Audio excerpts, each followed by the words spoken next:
मित्रों नमस्कार। आपका स्वागत है। मित्रों, सरकार ने सरकारी कर्मचारियों के लिए यूपीएस से एनपीएस में शिफ्ट करने का एक मौका दिया है और ये वन टाइम होगा। क्यों ऐसा हुआ?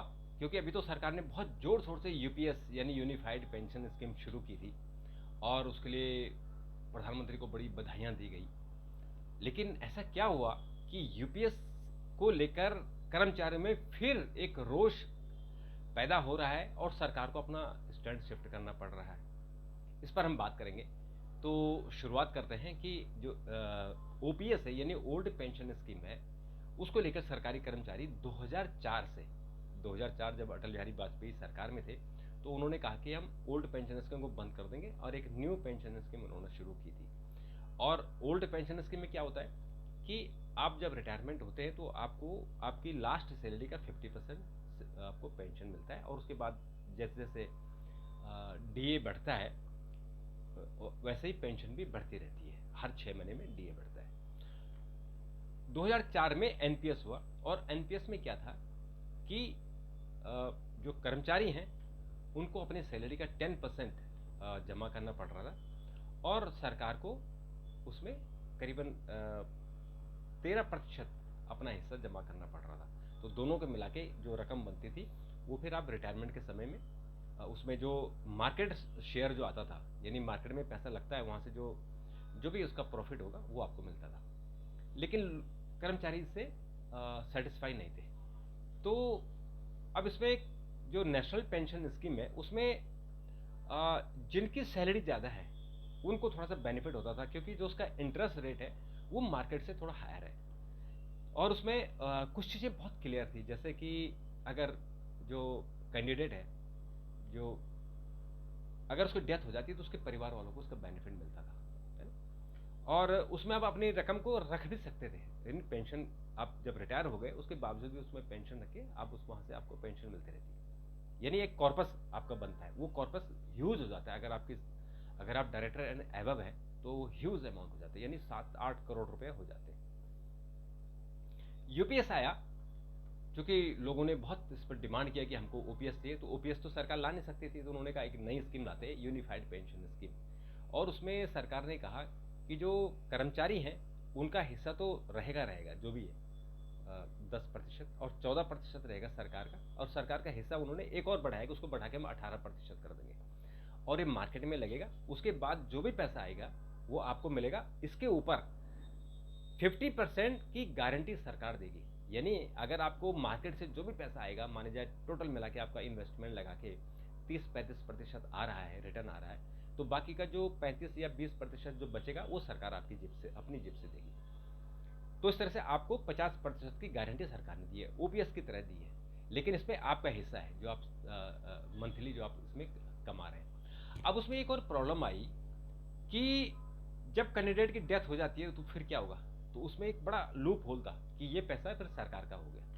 क्योंकि जैसे कि इंश्योरेंस कंपनी जो आपकी मेडिकल इंश्योरेंस कंपनियां होती है ना, वो क्या करती है, आपसे मेडिकल का पैसा भराती है। अगर डेथ हो गई तो वो पैसा कंपनी का हो जाता है, या अगर आपकी डेथ नहीं हुई या आपने कोई खर्चा भी नहीं किया तो भी वो इंश्योरेंस कंपनियों का हो जाता है।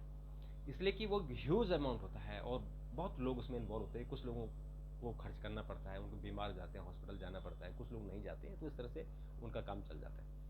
तो सरकार ने भी ऐसी स्कीम बनाई। जब इसका विरोध हुआ तो सरकार ने कहा नहीं, हम इसमें जो आपके डेथ के बाद जो नॉमिनी होंगे उनको हम आपका कॉर्पस देंगे। ये भी हो गया। अब सरकार ने कहा कि नहीं, आप वन टाइम आपको मौका दिया कि आप एनपीएस में आ सकते हैं। दरअसल इसकी वजह है कि अभी तक, यानी ये मार्च में लागू हुआ था दिल्ली इलेक्शन से पहले, और तब से लेकर अब तक केवल 31,000 कर्मचारी, करीबन 31,000 कर्मचारी ही यूपीएस में आए। तो सोचिए कि टोटल मिलाकर जो सरकारी कर्मचारी हैं वो लगभग 48 लाख है और उसमें हम और भी जोड़ दे तो करीबन 70 लाख है। तो 70 लाख में से अगर हम 2004 के बाद की बात करें तो 10 लाख तो मोदी सरकार क्लेम करती है कि हमने 10 लाख लोगों को रोजगार दिया है। जो जो मनमोहन सिंह सरकार थी, 10 साल उनका राज था, उनको भी वो कहते हैं कि हमने 5-7 लाख लोगों को रोजगार दिया। वाजपेयी के समय भी 5-7 लाख लोगों को रोजगार मिला हुआ। तो लोग ले देकर अगर हम एक एवरेज लगाए तो 20 से 25 लाख नए कर्मचारी सरकार में आए हैं 2004 से। तो 25 लाख लोगों में से केवल 31,000 ही यूपीएस को क्यों चुन रहे हैं? दरअसल इसकी वजह यही है कि यूपीएस उनको रास नहीं आ रहा है। उनको लग रहा है कि नहीं, इसमें झोल है और इसमें हमको ज़्यादा बेनिफिट है। नहीं, एनपीएस में हमको बेनिफिट है, जो नेशनल पेंशन स्कीम है उसमें ही बेनिफिट है। एक तो उसमें कॉर्पस आपका बन रहा है, आपकी फंड मोटा अमाउंट बन जाता है, ऊपर से उसमें इंटरेस्ट रेट हायर है, मार्केट से हायर है, जैसे कि प्रोविडेंट फंड में होता है, मार्केट रेट से ज़्यादा होता है। अभी देखो 8.25% है, अदरवाइज बैंकों में तो 3-4% ही आपको मिलता है।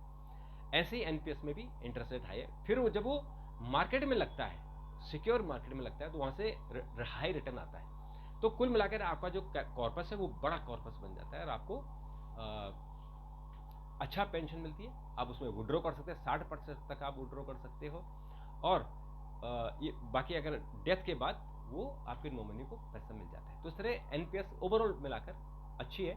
और एनपीएस में प्राइवेट सेक्टर के लोग भी जा सकते हैं, केवल सरकारी नहीं। तो अब सरकार को लगा कि यूपीएस तो इतना हिट नहीं हो रहा है, तो एक मौका लोगों को देते हैं कि भैया आप यूपीएस में आ जाओ। यूपीएस में क्या हुआ कि जो कर्मचारियों का फंड है वो भी तो एक कॉर्पस बन रहा है ना। तो वो क्या होगा कि एक अमाउंट इकट्ठा होगा। मान लीजिए कि जो रिटायर हो रहा है वो 1 साल पहले बोलता है कि मुझे अब एनपीएस में शिफ्ट करना है, तो आप जाइए, ये सारा पैसा जो आपका है वो एनपीएस में कॉर्पस में चला जाएगा और वहां आपको वो बेनिफिट मिलेंगे जो एनपीएस के होंगे। और अगर आपकी रिटायरमेंट से 3 महीने पहले भी अगर आप करते हो तो आपको मौका मिलेगा।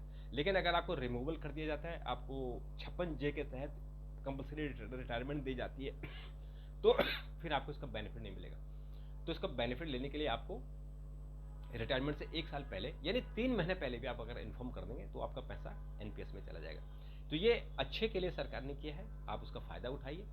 और इसमें अगर कोई और लूप होल हो, कोई अगर झोल हो, तो मुझे बताइए, आप कमेंट बॉक्स में लीजिए, मैं उस पर जवाब देने की कोशिश करूंगा। और जो कर्मचारी यूनियन है उनसे बात करने की कोशिश करूंगा कि भाई ऐसा क्यों हो रहा है कि लोग यूपीएस को इतना पसंद नहीं कर रहे हैं, एनपीएस में ही लोग रहना चाहते हैं, और सरकार भी फिर प्रमोट कर रही है आप एनपीएस में आओ। तो ऐसा क्या वजह है, ये भी मैं आपको बताऊंगा। तो आप अपना कमेंट जरूर लिखिएगा। अभी के लिए इतना, नए वीडियो के साथ फिर आपके सामने उपस्थित होगा।